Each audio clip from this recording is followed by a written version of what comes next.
जो last class में discuss करी थी वो मियोसिस के बेसिक के बारे में बात करी कि मियोसिस क्या है और कहां पर ये रन करता है। हमने बोला था कि जो मियोसिस है एक ऐसा डिवीजन जिसमें एक सेल से कितनी सेल बनेगी, 4 क्रोमोसोम नंबर पे जाएंगे और कहां पर रन करती है ये जर्म सेल्स में रन करती है। तो मैं बता दूं तुमने डेफिनेशन बोल दी a process in which single cell produce the 4 cell with the half number of chromosome that is known as the meiosis. जिसमें एक सेल से 4 सेल बने क्रोमोसोम नंबर हाफ हो जाए उसका आप मियोसिस बोलते हैं। और रन कहां पर चलेगी ये, कहां पर चलेगी ये जर्म सेल।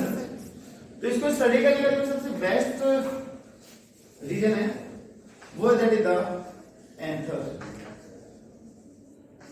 एंथर में क्या बनेगी, पोलन बनेगी।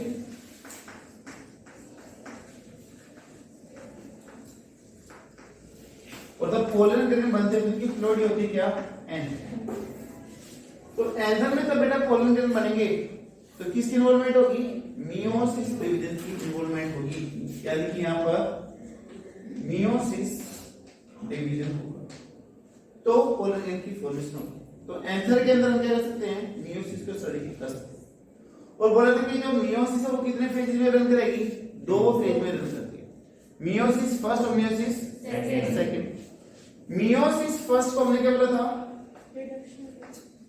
Meiosis first is known as the reductional division. इसको हम रिडक्शनल डिवीजन बोलते हैं।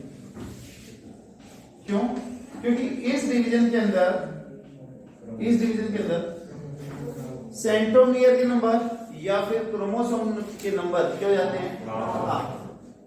तो मैंने बोला था कि जितने सेंट्रोमियर के नंबर उतने क्या होंगे, क्रोमोसोम के नंबर होंगे। तो या तो क्रोमोसोम के नंबर हाफ बोले या फिर सेंट्रोमियर के नंबर क्या बोले, हाफ बोले।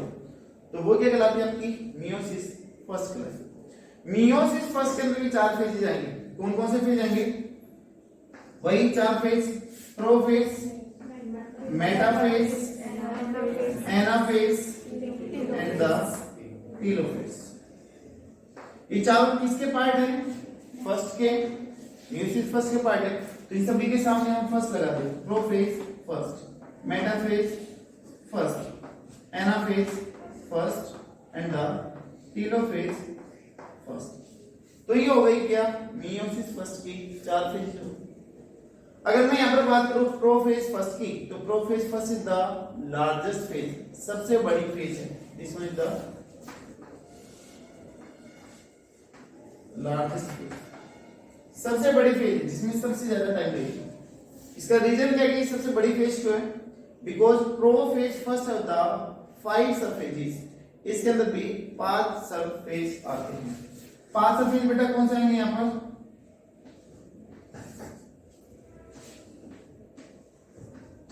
लेप्टोटीन पहला फेज, दूसरा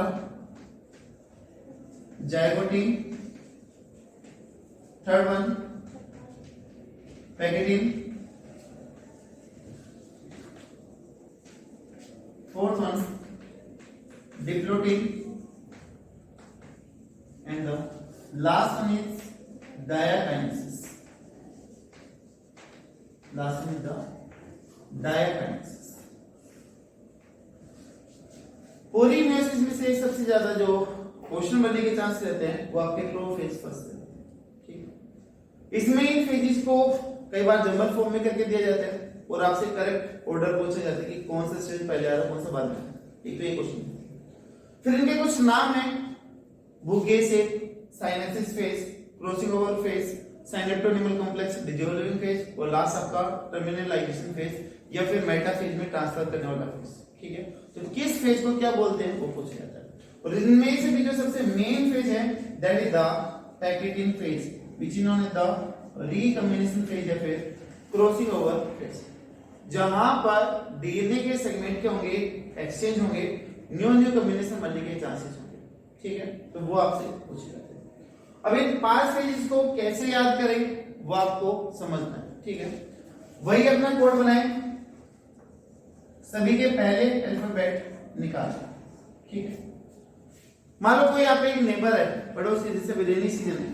ठीक है, बारिश हो रही है, आपके पास में छाता मांगने के लिए आया, आपने छाता दे दिया। ठीक है, पर वो देख ही नहीं गया। आपको सुबह स्कूल आना था, आपने बोला भाई साहब छाता लेके गए थे, वापस दे दो, उसने वापस दे दिया। वो शाम को फिर आया, बोला भाई जी छाता चाहिए था, बारिश हो रही, आपने फिर दे दिया, ठीक है, लेकिन वो फिर वापस रिटर्न नहीं करके गया, ठीक है। आप फिर शाम को गए, बोले जी छाता चाहिए था, मेरे को भी कल स्कूल जाना है। उसने बोला ठीक है, गलती हो गई तो ले दो। अगले दिन वो फिर सुबह आ गया, बोला भाई जी छाता चाहिए। अब आप छाता दोगे या नहीं दोगे? बीइंग ए गुड सिटीजन देना पड़ेगा हमें, लेकिन हमने पहले से कंडीशन अप्लाई कर दी, ले जाओ पर दे देना, है ना। यानी कि छाता या कुछ भी सामान ले जाओ पर वापस करके जाओगे, तो ले जाओ पर दे देना, है ना। या फिर मान लो कोई बच्ची है घर में, उसके पापा उसको रिक्वेस्ट कर रहे हैं, लता जरा पानी दे दे, ठीक है। आप जिस भी तरीके से याद करना चाहें याद करें, लेकिन प्लीज ये सीक्वेंस जरूर याद करें, ठीक है। जंबल फॉर्म में आपसे पूछ सकते हैं कि कौन सी सीक्वेंस पहले आ रही है, कौन सी बाद में आ रही है। दूसरा, किस फेज में क्या होगा वो भी हम डिटेल से देखें, ठीक है। तो कोड अपना हो जाएगा, ले जा पर दे देना, या फिर लता जरा पानी दे देना, ठीक। ये हुआ मियोसिस फर्स्ट कंप्लीट हुआ। मियोसिस फर्स्ट कंप्लीट होते कितनी सेल बन गई? अभी 2 सेल की फॉर्मेशन हो गई। यहां पर 1 सेल की मियोसिस फर्स्ट के चलते चलते हमारे पास में कितनी सेल आ गई? 2। यहां पर कंडीशन थी 2n, इन दोनों में कितनी आ गई है? n। क्रोमोसोम नंबर क्या हो गए?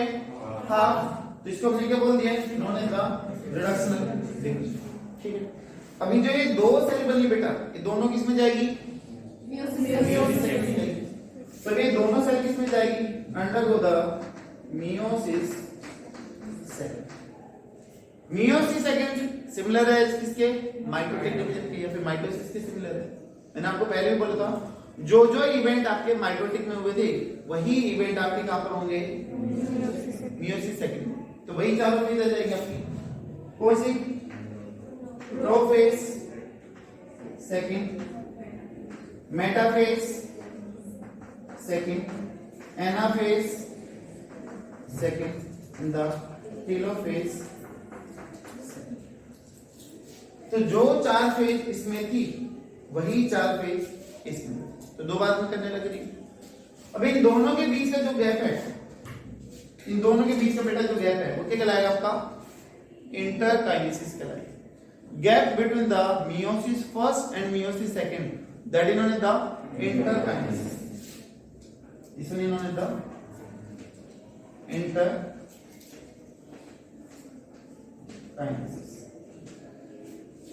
ये एक छोटा सा गैप है, जैसे मियोसिस फर्स्ट कंप्लीट होगी तो सेकंड के स्टार्ट होने के बीच में जो छोटा सा गैप आया, that is known as the interkinesis. यहां पर कितनी सेल बनी थी? 2 सेल बनी थी।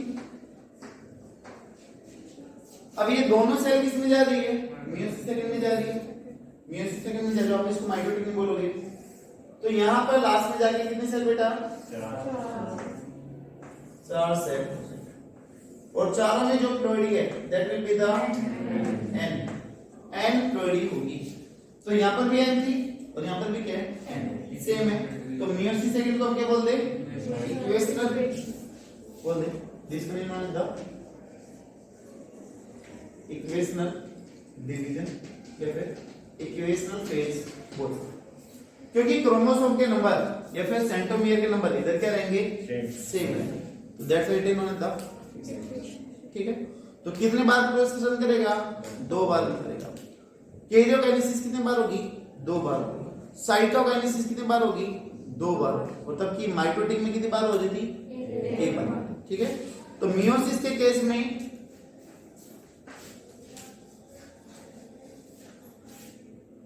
In case of meiosis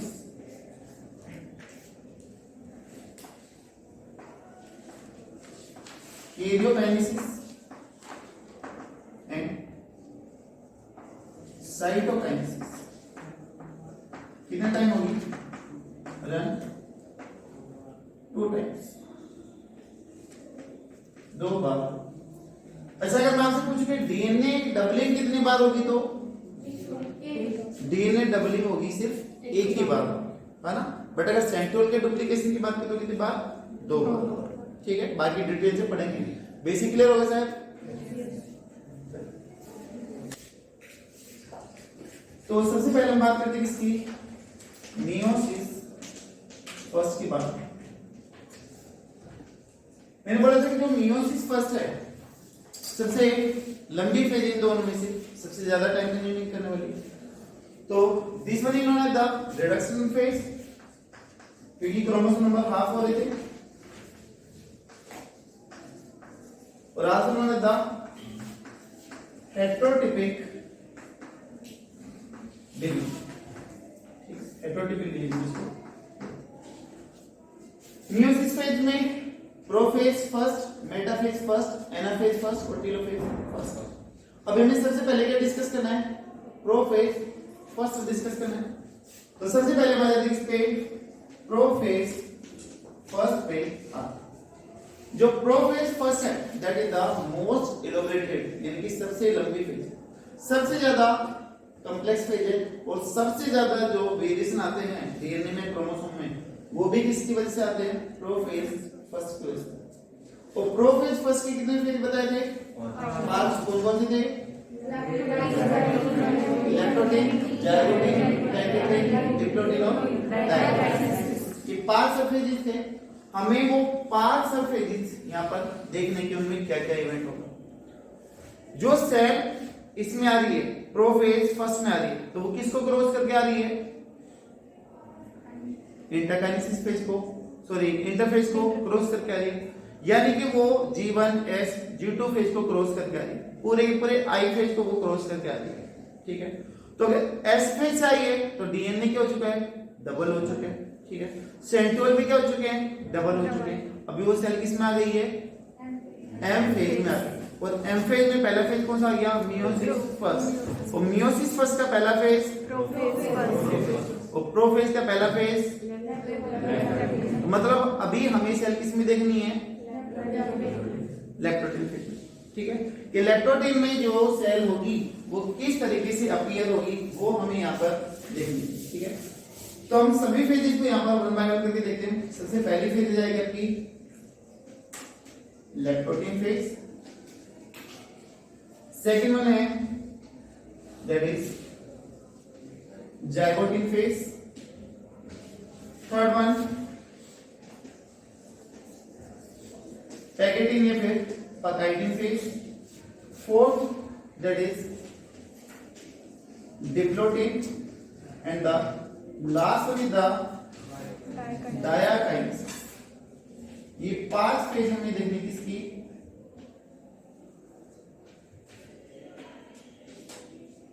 prophase first की 5। सबसे पहले बेटा लैक्टोटिन phase.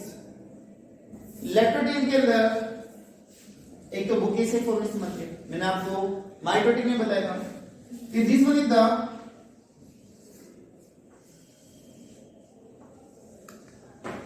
Cell membrane, this one is the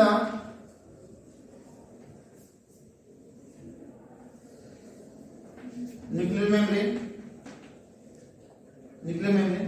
this one is the cell membrane.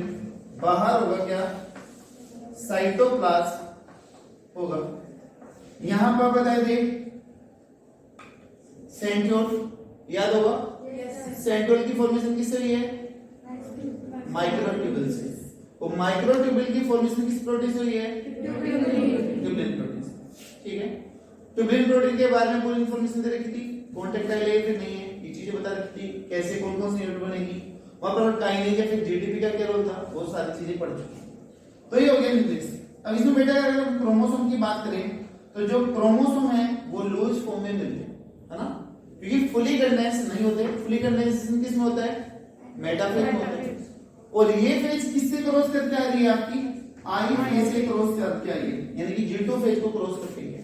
तो क्रोमोसोम किस फॉर्म में मिलेगी, ये लूज फॉर्म में मिलते हैं, तो फुली कंपैक्ट नहीं है, यानी कि यहाँ पर आपको क्रोमोसोम अपीयर नहीं होंगे, बल्कि क्या चीज अपीयर होगी, आपको थ्रेड लाइक स्ट्रक्चर अपीयर होती है,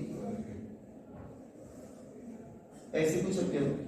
ठीक है, इनके बेटा जो सेंट्रोमियर है वो सेंट्रल की तरफ क्या करेंगे, एग्जिस्ट करेंगे। ध्यान देना कि आपको थ्रेड जैसे दिखाई दे रहे हैं, यहाँ पर छोटे छोटे आपको डॉट से दिखाई देते हैं, जिनको आप क्रोमोमियर बोलते हो। तो यहां पर आप बोल सकते हो कि आपको क्रोमोमियर क्या होंगे, अपीयर होंगे।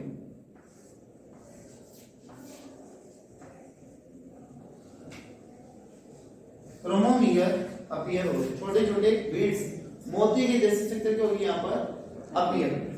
इसके अलावा जो क्रोमोसोम है वो देखेगा इस तरीके से एक दूसरे के साथ में अरेंज हो रहे हैं, क्योंकि जो सेंट्रोमियर है वो किस तरफ आने लग रहे हैं, सेंट्रोल की तरफ आने लग रहे हैं। ये जो आपको येलो कलर में दिखा रखा दिया जाता सेंट्रियोल, और जहां पर बेटा ये क्रॉस बनने लग रहा है ये क्या हो गया, सेंट्रोमियर। तो this one is the centromere.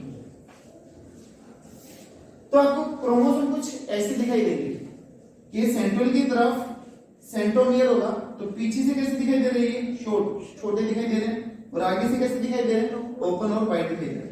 यानी कि आपको लेप्टोटीन में जो क्रोमोसोम है वो कुछ ऐसे अपीयर होते हैं।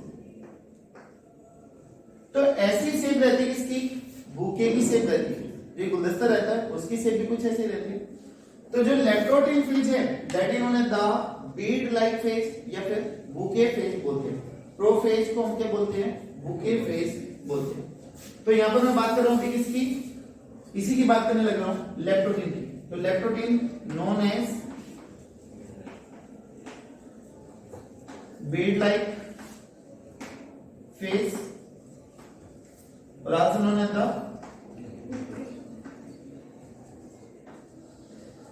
Bouquet like phase.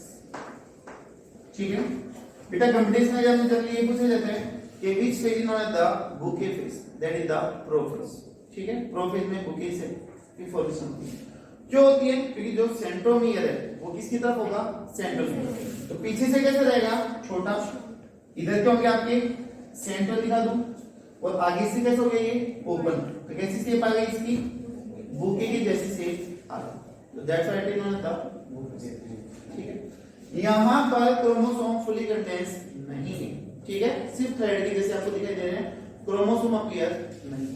ठीक है, हाँ जो सेंट्रल है वो आपके डबल है, लेकिन अभी इन्होंने मूवमेंट स्टार्ट नहीं किया है, लेकिन ये डबल है। ठीक है, सेल मेम्ब्रेन और न्यूक्लियर मेम्ब्रेन दोनों क्या रहेगी, कंटीन्यूअस रहेगी, अभी डिग्रेडेशन नहीं हुआ। ठीक है, बट इनकी जो आर्म्स है, क्रोमेटिड की जो आर्म्स है वो किसको टच करती है, न्यूक्लियर मेम्ब्रेन को टच करती है। याद करो माइटोटिक में हमने एक टर्म यूज करी थी, स्टेम बाल कंडीशन, जिसमें क्रोमेटिड न्यूक्लियर मेम्ब्रेन के साथ जो जुड़ी हुई थी, फ्री एंड्स नहीं दिखाई दे रहे थे, तो एक वुलन बाल की जैसे अपीयरेंस होती, उस वुलन बाल से हमने क्या बोलते था, स्टेम बाल बोलते। क्लियर होगा। तो पहली फेज हो गई कौन सी आपकी, लेफ्ट। क्लियर है। दूसरी फेज कौन सी आएगी, जाइगोटिन फेज। जाइगोटिन को भी बेटा इधर डी कर लेते हैं साथ के साथ में। सेकंड फेज है कौन सी, zygotene phase.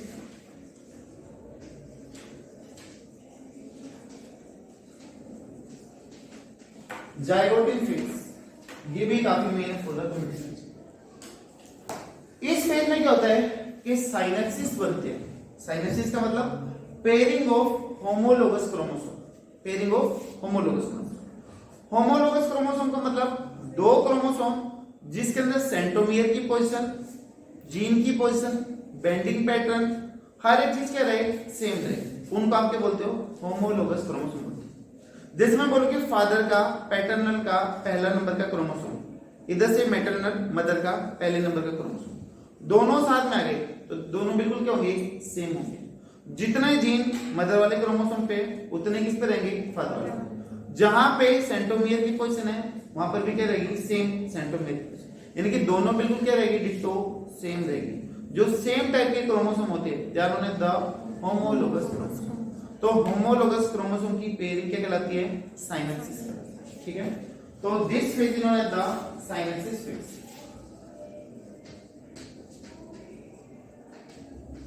This phase is known as the synapse। बेटा प्लीज इनके अदर नेम जरूर याद रखना। लेप्टोटीन में बीड्स लाइक फेज या फिर बुके फेज। ठीक है, उसमें हमने क्या बोला है, साइनेप्सिस। साइनेप्सिस फेज में जो सेल है वो कैसे अपीयर होगी वो हम देखते हैं। यहां पे हम क्या करें, कंटिन्यू हुई सेल मेम्ब्रेन, कोई चेंज नहीं है, this one is the cell membrane. बेटा यहां पर क्या गया,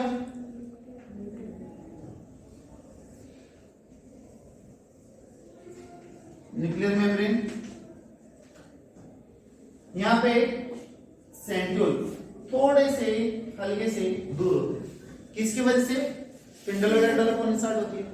याद होगा आपको कंटिन्यूअस, डिसकंटिन्यूअस, इंटरजोनल स्पिंडल, वो बड़े तक। तो यहां पर ये डबल होते हैं और हल्के से दूर होते हैं, ज्यादा गैप आपको दिखाई नहीं देगा। अब यहां पर जो होमोलोगस क्रोमोसोम थे वो एक दूसरे के साथ में पेयर करना अरेंज करते हैं, तो pairing of homologous chromosome. Chromosome का साइज छोटा होगा या फिर बड़ा होगा, छोटा होगा, क्योंकि जैसे जैसे आप कर रहे थे पैकेजिंग होती जा रही थी, कंडेंसेशन होता जा रहा था, मेटाफेज में क्रोमोसोम सबसे छोटे थे, तो जैसे जैसे आप आगे की तरफ चलोगे तो क्रोमोसोम का साइज क्या होता जाएगा, स्मॉल, शॉर्ट होता जाएगा, उसी को आप क्या बोलते हो, कंडेंसेशन बोलते हो। ठीक है, तो क्रोमोसोम का साइज क्या होगा इधर, शॉर्ट, छोटा होता जाएगा। तो यहां पर हम बना दें एक क्रोमोसोम, इसी तरीके से हम यहां पर दिखा दें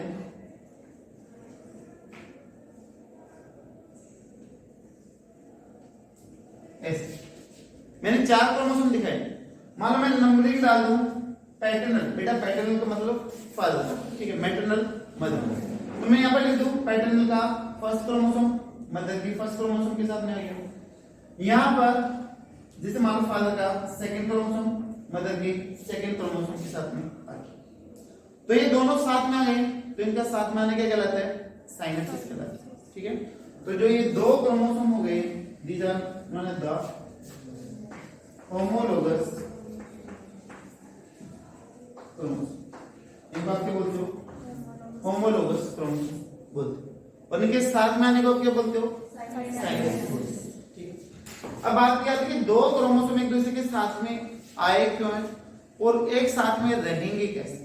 ठीक है, तो इनके बीच में कॉम्प्लेक्स डेवलप होता है जिसको क्या बोलते हैं, साइनेप्टोनिमल कॉम्प्लेक्स बोलते हैं, एससी कॉम्प्लेक्स या फिर साइनेप्टोनिमल कॉम्प्लेक्स बोलते हैं। एक प्रोटीन है जो इन दोनों को क्या करती है, साथ में बाइंड करके रखती है। तो इनके बीच में मैं इस लाइन से दिखा रहा हूं आपको ताकि आपको अपीयर रहे। तो ये जो कॉम्प्लेक्स बीच में डेवलप हुआ है, जो इनको जोड़ के रखने का काम करने लग रहा है, तो this complex known as the साइनेप्टोनिमल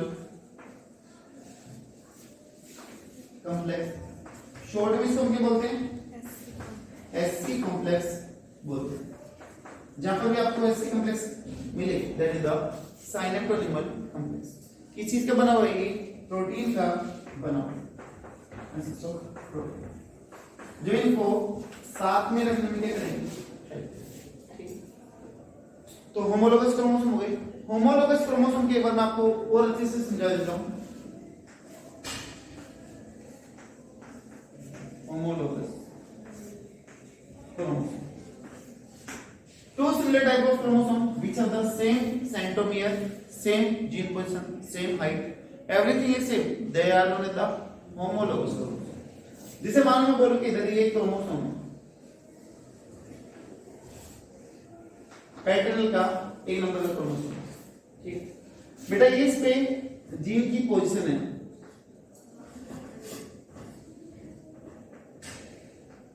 gene की पोजीशन कैसे हो सकती है, ठीक। इसी तरीके से यहां पर क्या मिलेगा आपको,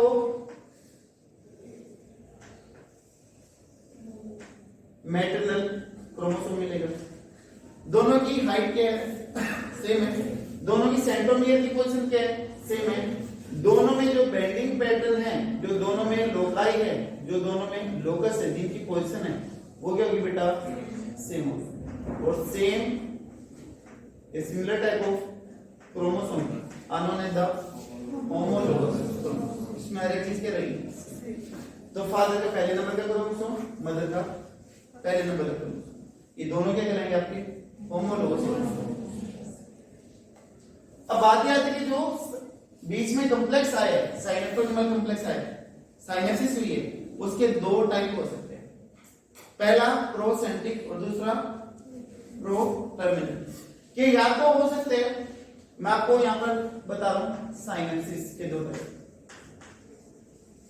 साइनेप्सिस के 2 टाइप। पहला टाइप है कौन सा, प्रोसेंट्रिक। प्रो का मतलब अर्ली, पहले।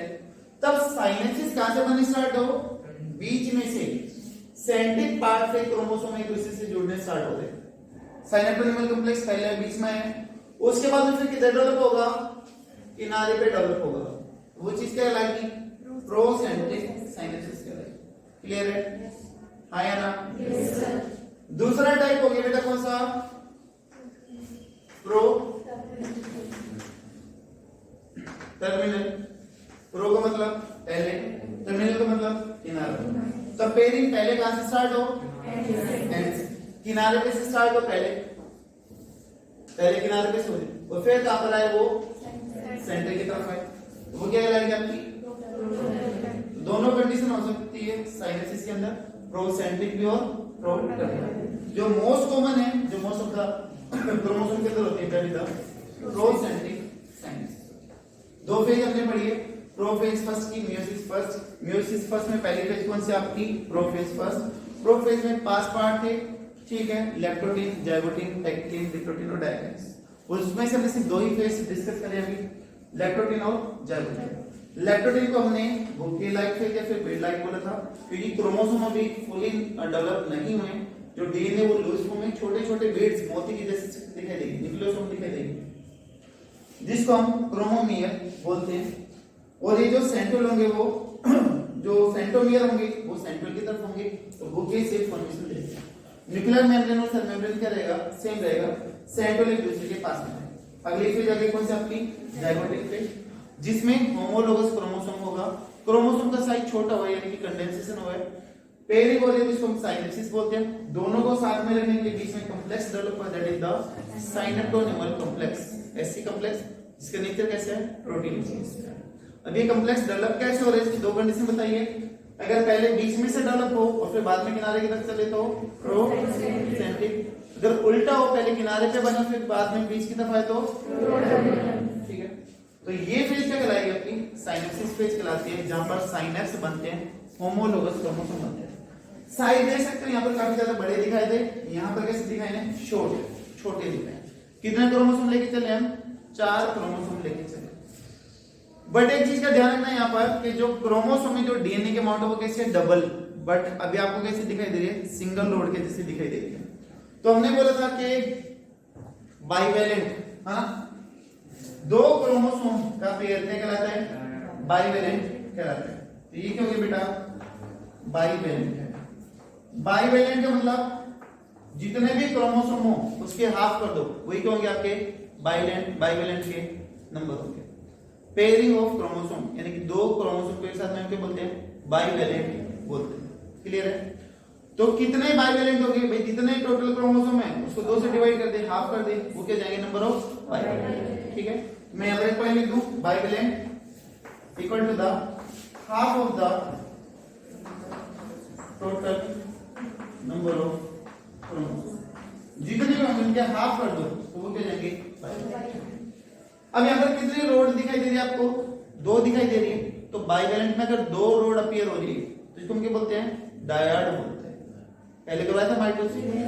तो यहाँ पर जो बाइवेलेंट के अंदर आपको 2 रोड दिखाई देंगे, तो दिस वन इज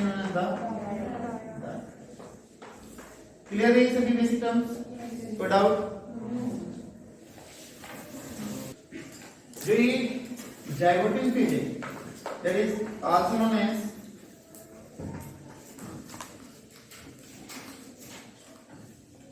साइनेप्टोसिस,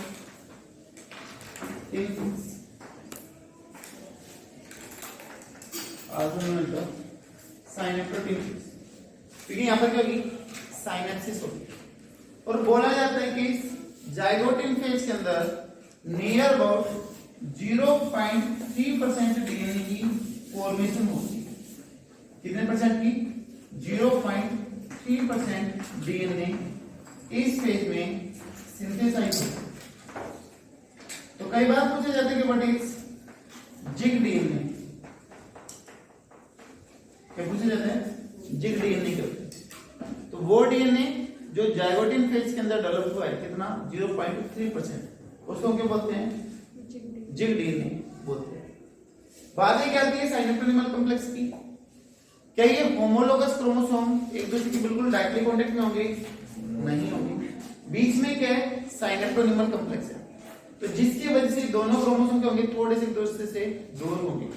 तो जो दो क्रोमोसोम है वो कितने दूर होंगे? That is near about 0.15 to 0.2 micrometre apart में। दो क्रोमोसोम के बीच में 0.15 to 0.2 माइक्रोमीटर का गैप होगा, और वो गैप किसकी वजह से आएगा? साइनेप्टोनिमल कॉम्प्लेक्स की वजह से आएगा जो इसके बीच में। ठीक है, तो जो क्रोमोसोम एक लाइन लिखोगे, homologous chromosomes are not in direct contact. Homologous chromosomes are not in direct contact. They are 0.15 to 0.2 micrometer, 0.15 to 0.2 micrometer far apart due to synaptonymal complex, due to synaptonymal complex। Next class में, next video में हम बात करेंगे किसकी? साइनेप्टोनिमल complex की। और बाकी की जो फेजेस बच गई हैं, पैक्टिन फेज, पैकेटिन फेज, डिप्लोटिनोडाइन, उसके बारे में।